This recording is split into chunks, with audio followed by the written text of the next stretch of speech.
Science 1 साठी 35 प्लसचा गोल ठेवला होता, तो अजून पक्का करूया. प्रिव्हियस इयरचे सगळे 5 मार्क्सचे PYQ बघून विथ आन्सर.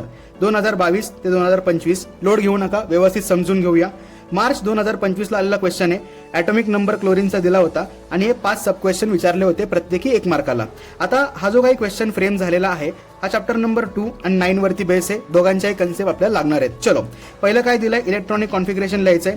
इलेक्ट्रॉनिक कॉन्फिगरेशन लिहिताना आपल्याला इलेक्ट्रॉन शेलमध्ये फिलअप करायचे असतात. आता प्रत्येक शेलची कॅपॅसिटी बघा. पहिल्या शेलमध्ये 2 असतात मॅक्सिमम इलेक्ट्रॉन, नंतर 8 आणि 8. आपल्याकडे इलेक्ट्रॉन किती होते? 17 होते. पहिल्यामध्ये 2 गेले, दुसऱ्यामध्ये 8, 10 झाले, रिमेनिंग 7 राहिले. म्हणजेच इलेक्ट्रॉनिक कॉन्फिगरेशन काय झालं?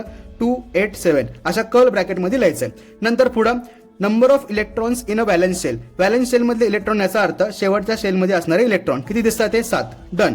नंतर मॉलिक्युलर फॉर्म्युला लिहायचा होता. क्लोरीनचा मॉलिक्युलर फॉर्म्युला लिहिण्या अगोदर क्लोरीन काय आहे तर हॅलोजन आहे. हॅलोजन X2 च्या फॉर्ममध्ये ऑकर करतं, त्यामुळं या ठिकाणी मॉलिक्युलर फॉर्म्युला आला Cl2. क्लिअर झालं. आता या ठिकाणी मी तुम्हाला डायग्राम पण दाखवली. आता इझिली क्लिअर होतंय या ठिकाणी जो बॉन्ड तयार झालाय हा कुठला बॉन्ड असणार आहे? कोव्हॅलंट बॉन्ड असणार आहे. बरोबर. चलो, पुढचा क्वेश्चन तोच विचारलेला आहे की कुठला बॉन्ड फॉर्म झालाय, तर कुठला बॉन्ड फॉर्म झालाय? Covalent bond. आता थेरी नीट समजून घ्या. कोव्हॅलंट बॉन्ड म्हणजेच काय? इलेक्ट्रॉनच्या शेअरिंगने होणारा बॉन्ड. आता या ठिकाणी या क्लोरीनमध्ये 7 इलेक्ट्रॉन होते बघा, दिसले. नंतर ह्या ठिकाणी 7 इलेक्ट्रॉन होते.